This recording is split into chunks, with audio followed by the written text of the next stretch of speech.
राजनीति में मुर्दों को गाड़ा नहीं जाता, उन्हें जिंदा रखा जाता है ताकि वक्त आने पर वो बोल सकें। एक फिल्म राजनीति का ये बड़ा प्रसिद्ध डायलॉग था।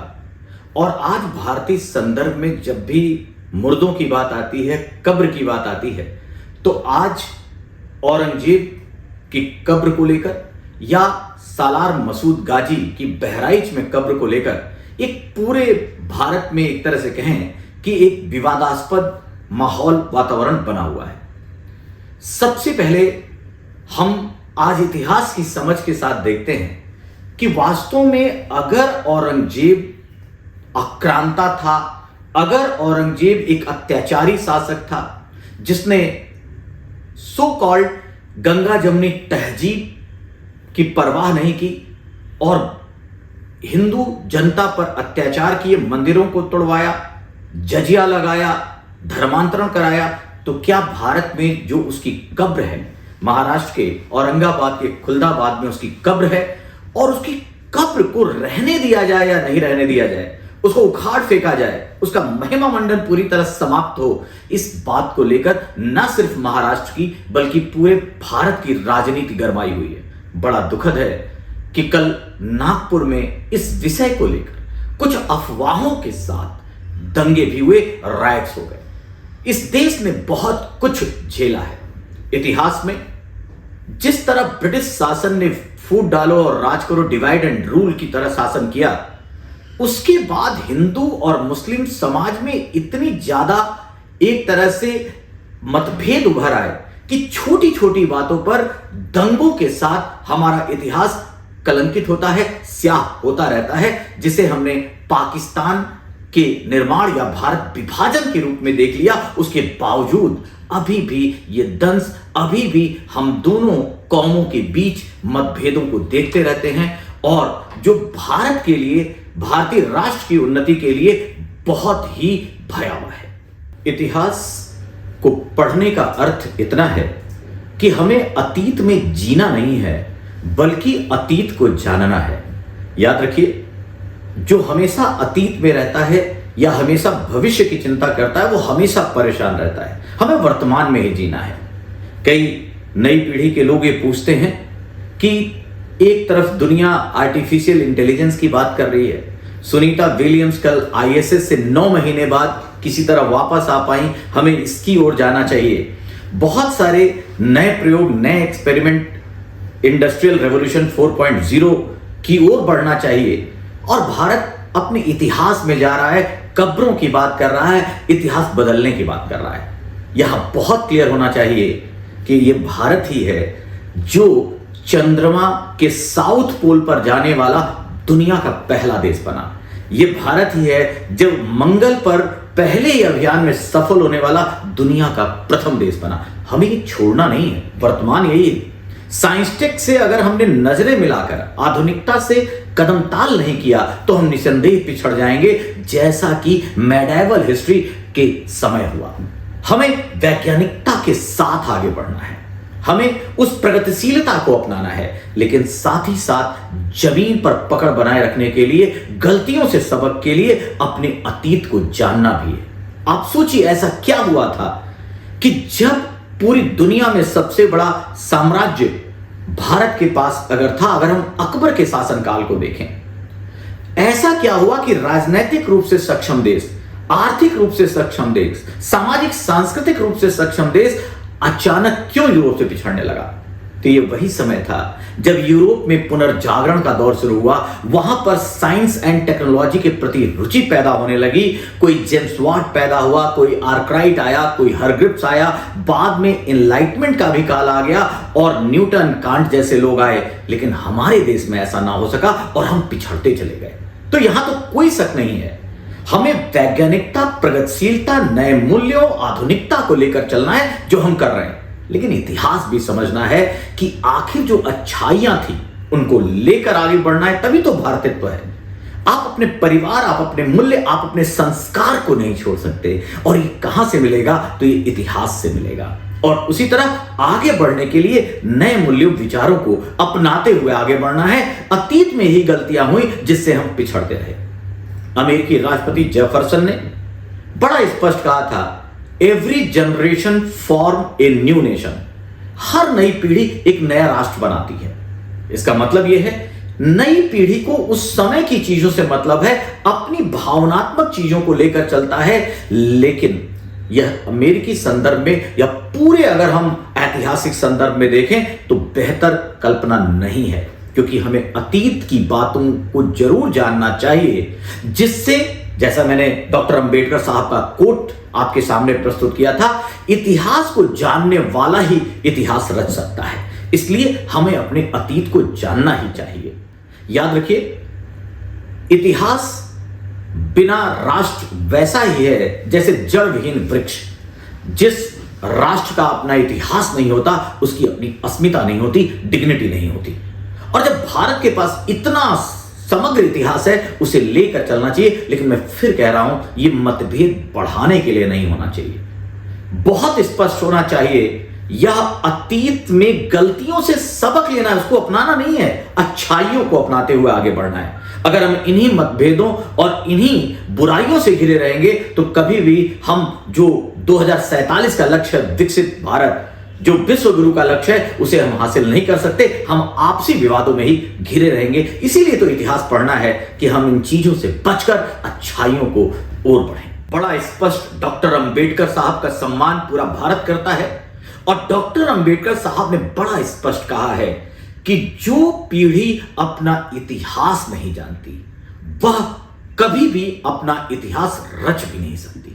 अगर आपको इतिहास बनाना है, इतिहास लिखना है, इतिहास में अमर होना है, तो आपको अपना इतिहास जानना चाहिए। इसलिए इतिहास सबको पढ़ना चाहिए। और भारत का इतिहास तो बहुत सारा, अगर एंशिएंट देखें तो बहुत सारी गौरवपूर्ण बातें हैं, मेडिवल में बहुत सारी ऐसी बातें हैं जिसको अपनाना है। मॉडर्न हिस्ट्री जब हम अंग्रेजों के शासनकाल में देखते हैं तो बहुत सारे परिवर्तन आते हैं। आज के परिवेश में जो आधुनिकीकरण है यूरो मॉडल पर, वो वहीं से शुरू होता है। सबको लेकर चलना है, लेकिन साथ ही साथ कुछ ऐसे सबक हैं जो हमें सीखना चाहिए, ancient, medieval, modern, contemporary history, सबसे।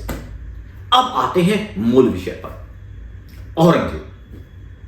कोई शक नहीं है कि औरंगजेब एक ऐसा शासक था जिसने भारत पर 1658 से 1707 अर्थात 49 वर्ष तक शासन किया। 49 ईयर तक रूल करने वाला बादशाह, एक ऐसा शासक जिसने गोलकुंडा और बीजापुर को जीतकर दक्कन तक भारतीय सीमाएं पहुंचा दी। मतलब अगर देखा जाए तो मेडिवल हिस्ट्री में बहुत बृहद स्तर पर भारतीय साम्राज्य को फैलाने वाला औरंगजेब था। बहुत सारी 49 सालों तक जिसने शासन किया, ऑब्वियसली उसे इतिहास के एक अध्याय के रूप में पढ़ना तो बनता ही है कि ऐसा किस तरीके से उसने उस समय भारत को इतने वर्षों तक शासित किया। लेकिन इसमें भी कोई, हमें कहने में कहीं कोई संकोच नहीं होना चाहिए। और विद फैक्ट उसकी अच्छाइयों की बात करें तो आलमगीर नामक एक किताब लिखी है मोहम्मद काजमी ने। उसने बड़ा स्पष्ट पहले 10 सालों के इतिहास में, चूंकि वो दरबारी इतिहासकार है, उसने बड़ी तारीफें की। लेकिन बाद में अगर हम मुस्तईद खां, तो वो जब मासीरे आलमगीरी लिखता है और उसके बाद के शासनकाल में लिखता है और एक क्रिटिकल है, बहुत सारे दस्तावेजों प्रमाणों की बात करते हुए लिखता है, तो इसमें बड़ा स्पष्ट कहता है कि उसने मंदिरों को तोड़ने का आदेश दिया, उसने जजिया कर लगाया। और खासकर एक और बात, अगर हम और विवरणों को देखें, हम आंड्रेट्रुस को जैसे जो आधुनिक इतिहासकार हैं जिन्होंने ऐसे पक्षों में लेकर औरंगजेब को बचाने का प्रयास किया, उनको अगर छोड़ें, और दूसरी तरफ अगर हम जदुनाथ सरकार जैसे राइटर्स को पढ़ें, तो यहां पर बड़ा साफ है। और जैसे मैंने नाम लिया, खुद जो मासीरे आलमगीरी के उद्धरण को लेकर चलें तो ये बड़ा स्पष्ट हो जाता है कि औरंगजेब एक अत्याचारी शासक था। कैसे भूल सकते हैं कि गुरु तेग बहादुर जी के साथ उसने कैसा अत्याचार किया। गुरु गोविंद सिंह से लगातार उसकी लड़ाइयां चली, और साथ ही साथ एक फिल्म आती है छावा, उसके बाद ही ये मैटर और जनता को पता चलता है जिस तरह से छत्रपति संभाजी महाराज के साथ अत्याचार किया। जो शहादत इस देश के लिए छावा या संभाजी महाराज ने दी, उसको देखते हुए लोगों को एक तरह से कहें ब्लड प्रेशर बढ़ा, लोगों का खून में फिर से उबाल आया और ये न्यूज चारों तरफ, चूंकि हमारी पीढ़ी इतिहास नहीं जानती और एक फिल्म में अगर इस तरह दिखाया गया तो ये उबाल आने लगा और पॉलिटिशियंस ऑब्वियसली उन्हें तो पॉलिटिक्स करना है और जैसा मैंने कहा था राजनीति में मुर्दों को गाड़ा नहीं जाता। ये बातें फिर शुरू हो गई। विषय फिर से यही कि क्या औरंगजेब की कब्र को खोदकर उसे समाप्त कर देना चाहिए? तो यहां बड़ा स्पष्ट हो जाना चाहिए। आप पीढ़ी को पढ़ाइए, इतिहास बड़ा स्पष्ट करेगा। औरंगजेब कोई शक नहीं है कि उसने, जब हम सुलह कुल की बात करें, हिंदू मुस्लिम समन्वयता की बात करें, हार्मनी की बात करें, तो ऐसा शासक नहीं था। एक अत्याचारी शासक के रूप में जरूर था। अगर हम जिस सहिष्णुता टॉलरेंस की बात करते हैं, जो भारतीय इतिहास भारतीय समाज की धरोहर है, उस पे आलमगीर औरंगजेब खरा नहीं उतरता। तो ऐसी बात तो बड़ी स्पष्ट है कि औरंगजेब इस देश का नायक नहीं हो सकता।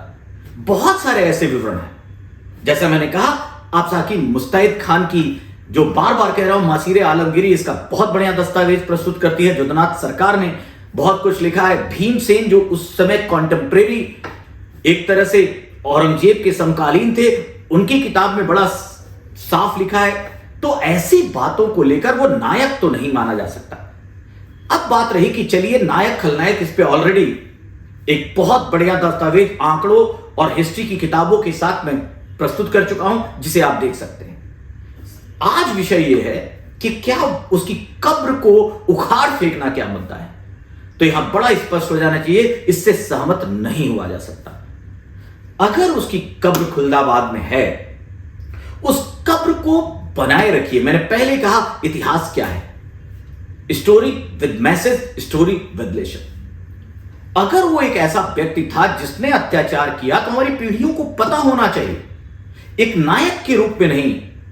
वो कब्र ये याद दिलाती रहेगी कि एक ऐसा शासक था जिसने अत्याचार किया, जिसने अकबर की नीतियों से विचलन किया, अपनी निरंकुशता, अपनी तानाशाही की छवि के द्वारा उसने भारत पर शासन करना चाहा। और यहीं पर एक बात आती है कि उसने सिख या फिर हिंदू धर्म के खिलाफ और इस्लाम धर्म को थोपने की बात कही, और उस इस्लाम धर्म को सबको स्वीकारने की जो उसकी जिद थी, उसने उसकी जितने भी और श्वेत पक्ष थे एक शासक के रूप में, उसको ढक के रख दिया। और वो धर्मांध था, इसे नहीं नकारा जा सकता। ऐसे में इतिहास की बात को, वो एक ऐसा किरदार था इतिहास का, भारतीय इतिहास का, जिसने शासन तो किया 49 साल, लेकिन जिस तरीके से किया, आने वाली पीढ़ियों को जरूर पता होना चाहिए कि औरंगजेब जैसा क्रूर शासक या फिर जो हमारी परंपरा है उससे अलग एक शासक था, और उसकी नीतियों के कारण इस देश में बहुत सारे मतभेद पैदा हो गए। ये पता होना चाहिए क्यों 1707 के बाद मुगल अंपायर की इमारतें ढहने लगी।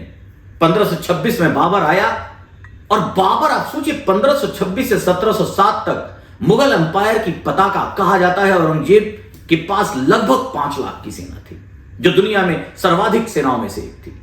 हमारा जीडीपी बहुत ज्यादा था, दुनिया का 24.5% माना गया। जनसंख्या, वैसे तो जनसंख्या का कोई आंकड़ा नहीं है, लेकिन एंगुस मेडिसन नामक अर्थशास्त्री ने एक आकलन के अनुसार बोला कि लगभग 160 मिलियन, जी हां 16 करोड़ जनसंख्या हिंदुस्तान की थी।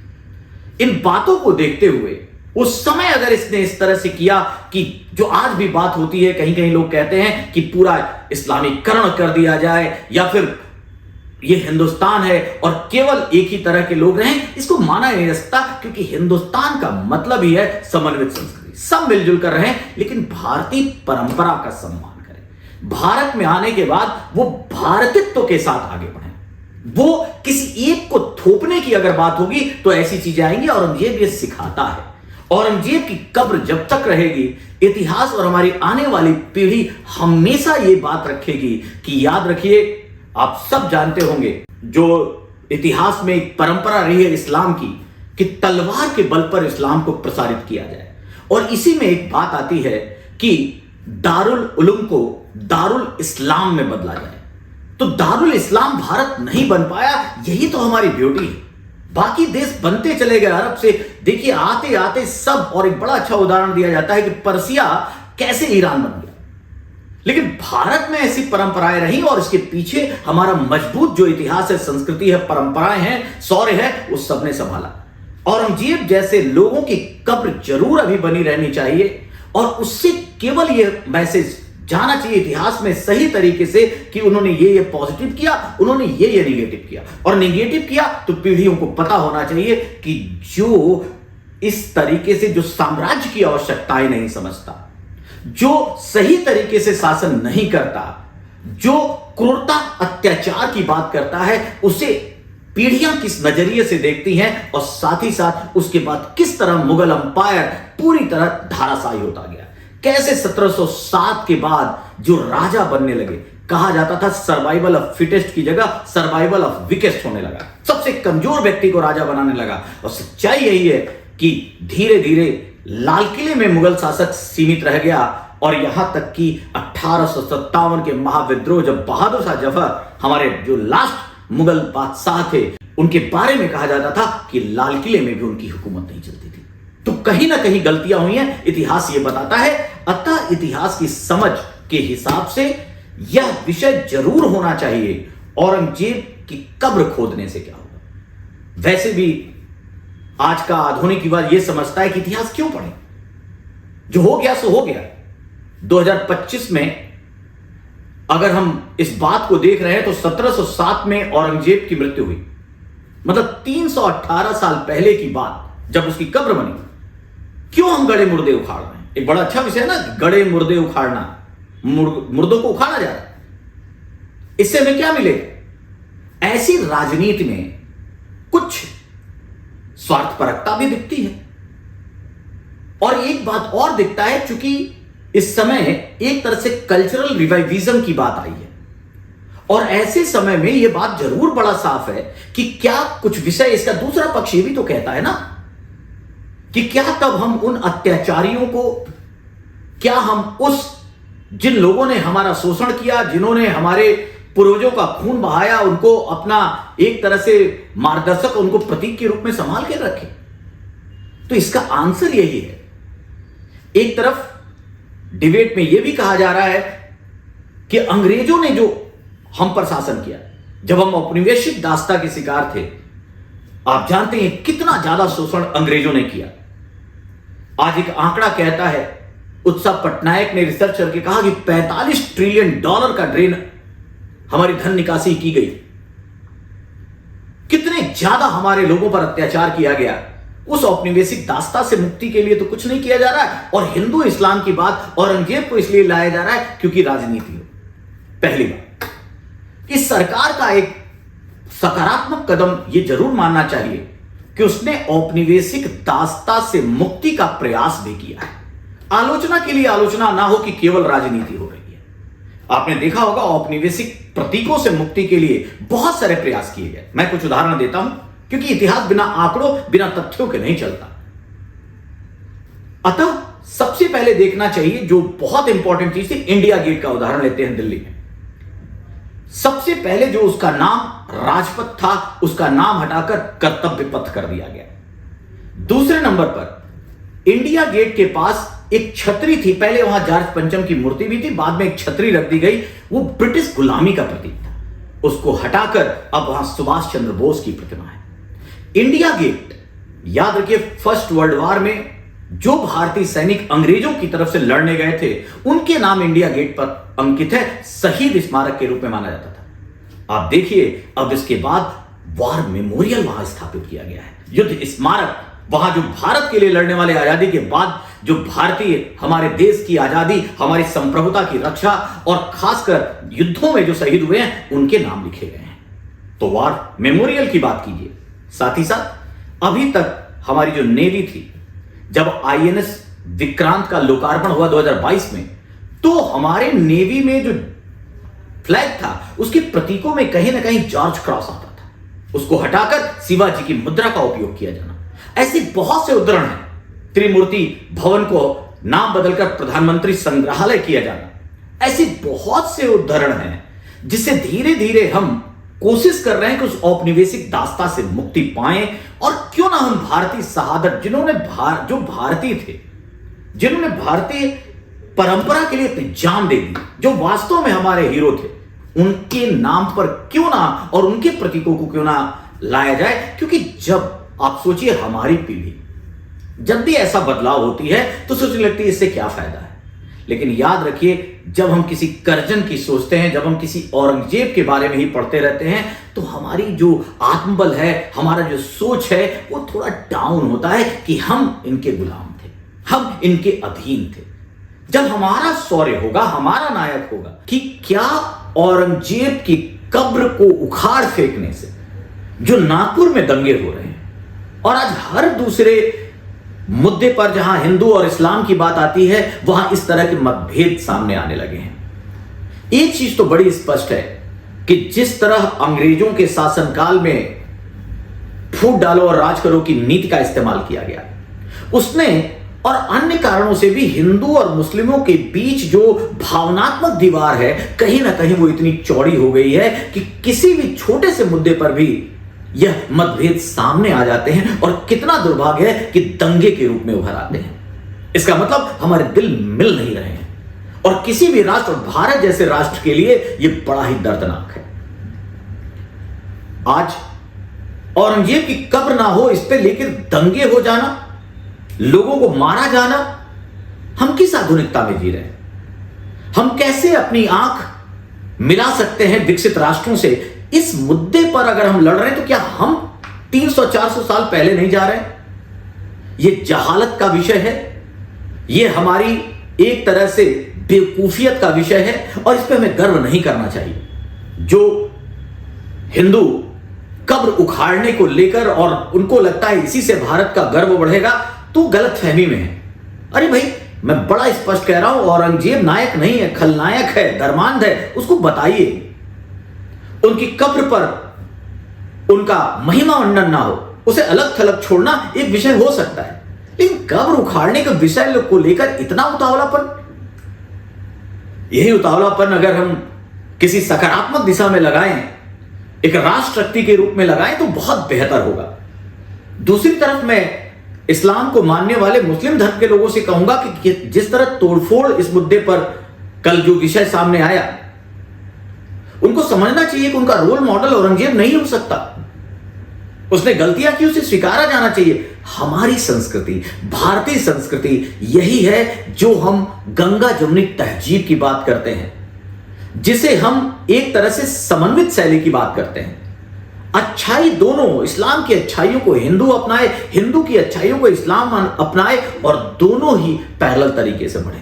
दुर्भाग्य में बार बार यही कह रहा हूं कि यहां जिस तरह अंग्रेजों ने शासन किया, अंग्रेजों के शासन के बाद मैं आप सबको एक बात बताना चाहता हूं कि एक विद्वान थे हेनरी एलियट, उन्होंने 8 खंडों में भारतीय इतिहास के बारे में लिखा, और उसका नाम लिखा the history of India as it's told by an historian. और वहां पर उन्होंने एक हिंदू और मुस्लिम के बीच दीवारों की बात की, बताया किस तरह मुस्लिमों ने शोषण किया जब शासन था इस्लाम का, या इस्लाम को मानने वाले मुस्लिम शासकों का, तो किस तरह हिंदुओं का शोषण हुआ। और इस तरह ये दूरियां बढ़ती चली गई, और आप सब जानते हैं इस स्तर पर वैमनस्य आ गया कि भारत का विभाजन होना पड़ा, और उसके बावजूद हम लड़ रहे हैं। हम किस आधुनिकता में जी रहे हैं? किसी भी तरह अतीत के विषय को लेकर इस तरह से दोनों गुटों का सामने आना, दंगों का हो जाना, यह हमारे राष्ट्र के लिए बड़ा शर्मनाक है। और मैं दोनों पक्षों को ही कहता हूं कि दोनों ही गलत हैं। एक इसे अपने उखाड़ने से, कब्र उखाड़ फेंकने से, उसको जला देने से सोचता है कि हिंदू गौरवगान होगा, तो आप भूल कर रहे हैं, यह भी हिंदुत्व का अपमान ही है। और दूसरी तरफ अगर इस्लाम को मानने वाले औरंगजेब को अपना नायक मानते हैं, तो यही तो विषय है जिसके कारण दूरियां बढ़ने लगती हैं। उन्हें सुलह कुल की ओर आना चाहिए।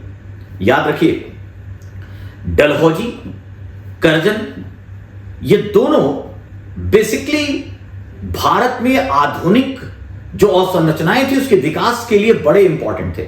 वीए स्मिथ नामक इतिहासकार तो डलहौजी को आधुनिक भारत का संस्थापक तक कहता है, लेकिन क्या डलहौजी की पूजा होती है और डलहौजी या करजन के प्रति कभी हमने सम्मान व्यक्त किया, या अगर डलहौजी रोड करजन रोड को हटाया जाए तो कुछ होगा? नहीं होगा, क्योंकि हम मानते हैं कि वो हम औपनिवेशिक दास्ता से घिरे हुए थे।